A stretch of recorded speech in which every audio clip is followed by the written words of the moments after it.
அறிமுகமே படுத்தாம கூப்பிட்டுருவாங்க. அடுத்ததான் அவர் வருவார், யாருன்னே தெரியாது, அவர் வருவார்னு போயிடுவாங்க.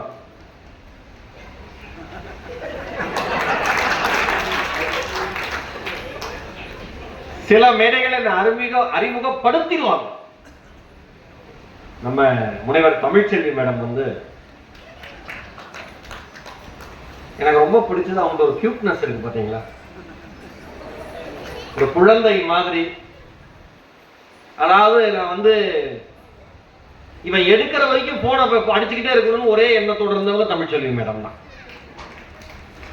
நான் எப்பயாவது அதிகமான மிஸ்டு கால் இருந்ததுன்னா அது தமிழ்ச்செல்வி மேடம் கூப்பிட்டாங்கன்னு நினைச்சுப்பேன் சார். நான் எடுத்து பார்த்தா கொஞ்சம் நெஞ்சம் இருக்காது மிஸ்டு கால், மினிமம் ஒரு 16-18 மிஸ்டு கால். மறுபடியும் கூப்பிடுவேன், மேடம் சார் இந்த முறை நீங்க ராணிப்பேட்டைக்கு வரணும். மேடம் தேதியே இல்லை மேடம். நான் என்ன மேடம் எனக்கு வரணும்னு ஆசை. சென்ற ஆண்டு கூப்பிட்டாங்க, வர முடியல. ஏன்னா அவங்க சொன்னாங்க அமைச்சர் காந்தி அவர்களும் கலெக்டர் அவர்களும் ரொம்ப விரும்புறாங்க நீங்க வரணும்னாங்க. என்னால வர முடியல. இந்த ஆண்டு இந்த மாதிரி சூழலா இருக்கு மேடம், வர முடியலையே மேடம்னு. நீங்க வரணும்னு நினைக்கிறாங்களேப்பா, ஏன்பா நீங்க இப்படி பண்றீங்கன்னாங்க. சாரி மேடம் வச்சுட்டேன். ஊரக வளர்ச்சித்துறையில என்னுடைய நண்பர் மரியாதைக்குரிய முரளி இருக்காரு. கலெக்டர் மேடம் வந்து கலெக்டர் மேடம் அவர் கீழே வேலை செஞ்சிருக்காரு. அவர் எனக்கு கால் பண்ணி, நண்பா இந்த மாதிரி ராணிப்பேட்டை புத்தக திருவிழாவுக்கு நீங்க போயிருங்க, கலெக்டர் மேடமே உங்ககிட்ட பேசுறேன்னாங்க. முடிஞ்சு போச்சா கதை?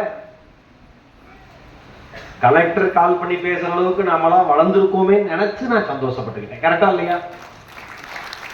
கரெக்டா தானே சார் நான் சொல்றது? மேடம் கால் பண்ணி, சார் நாங்க மேடம் வந்துடுறேன். எப்ப வரீங்க? நீங்க எப்ப கூப்பிட்டாலும் வந்துடுறேன் மேடம். ஞாயிற்றுக்கிழமை 5ஆம் தேதி. Okay madam. உடனே தமிழ்ச்செல்வி மேடம். அதுக்கப்புறம் காலே பண்ணல, ஏன்னா கன்ஃபார்ம் ஆயிடுச்சுல. மறுபடியும் கால் பண்ணாங்க, சார் டேட் மாத்திர மாதிரி இருக்கு, தேதி மாத்த முடியுமானாங்க. உங்க காலத்துக்கு கும்பிடுறேன் மேடம், அதே தேதி கூப்பிட்டுருங்க மேடம்.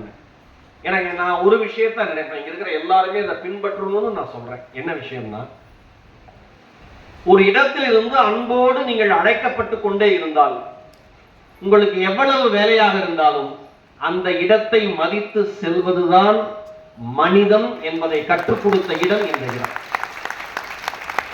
கூட்டுக்கிட்டே இருக்காங்க. மேடையில் இருக்கிறப்ப மேடம் நான் வந்து உட்கார்ந்தேன், சார் பேசிட்டு இருந்தாங்க. அவ்வளோ அழகான செய்திகளை வந்து மரியாதைக்குரிய முனைவர் ராஜசேகரன் அவர்கள் சொன்னார். தமிழ்ல அறிவியல் சிந்தனைகள் பத்தி ஒரு பலத்த கைதட்டல் சாரு கொடுக்கலாம். அவ்வளோ அழகான கருத்துக்கள், கருத்து செறிவா பேசுறாங்க. மேடம் சொன்னாங்க, இந்த குழந்தைங்களுக்கு எல்லாம் சர்டிபிகேட் கொடுத்துட்டு நீங்க பேசுறீங்களா சார்? Okay madam. அப்புறம் அவங்களே, வேண்டாம் சார். ஏன் மேடம்? அவங்க கூட்டம் தான் முன்னால நிறைய இருக்கு. உடனே ஒரு மாஸ்டர் பிளான் பண்ணிட்டாங்க. அதனால குழந்தைங்களும் கொஞ்சம் பேச்ச கேட்கட்டும், அவங்க மேடம்லாம் பேச்ச கேட்கட்டும், பெற்றோர்கள்லாம் பேச்ச கேட்கட்டும், பேசி முடிச்சோன்னு கொடுத்துக்கலான்னு. ஆனா எனக்கு என்ன பயம்னா, பேசி முடிக்கிற வரைக்கும் பரதநாட்டிய ட்ரெஸ் இந்த மேக்கப்லாம் அழியாம இருக்கணும். குழந்தைங்க எல்லாம் அவ்வளோ அழகா லட்டு லட்டா நல்லா ஆடினீங்களா, எவ்வளவு எவ்வளவு அழகா ஆடினாங்க குழந்தைங்க, நல்லா ஆடினாங்க. ஒரு பலத்த கைத்தல் கொடுத்துடலாமா குழந்தைங்களுக்கு? சூப்பர். எனக்கு இந்த பரதநாட்டியம் ஆடுற அந்த பெண்களை பார்த்தாலே ஒரு மனசு மகிழ்ச்சி ஆயிடும். ஏன்னா அவ்வளோ ஒரு என்ன சொல்றது, உற்சாகமா அந்த கலை நயத்தோட இதே ட்ரெஸ்ல போய் ஹோட்டல் இட்லி சாப்பிட்டு இருக்கோம் பாத்துறீங்களா? ஆமா, அப்ப கூட லிப்ஸ்டிக் அடிக்க கூடாதுன்னு கவனமா சாப்பிடுங்க. அதெல்லாம் ஒரு அழகு, நம்ம பார்த்து ரசிக்கணும் அந்த குழந்தைகள் எல்லாம். அதனால அவங்க எல்லாருக்கும் என்னுடைய வாழ்த்துக்கள் ராத்தாங்க. ஓகேவா? ஒரு மேடைக்காக மட்டும் இல்லாமல் வாழ்க்கை முழுவதும் இந்த கலையை சுமந்து செல்கிற தோள்களாக கால்களாக நீங்கள் பயணிக்கணும். ஓகேவா? ஒரு பலத்த பாராட்டு உங்கள் அத்தனை பேருக்கும், உங்களை சொல்லிக் கொடுத்த குருக்களுக்கு. உட்காருங்க, மேடம் எந்திரிக்க சொல்லியிருப்பாங்கன்னு நினைக்கிறேன்.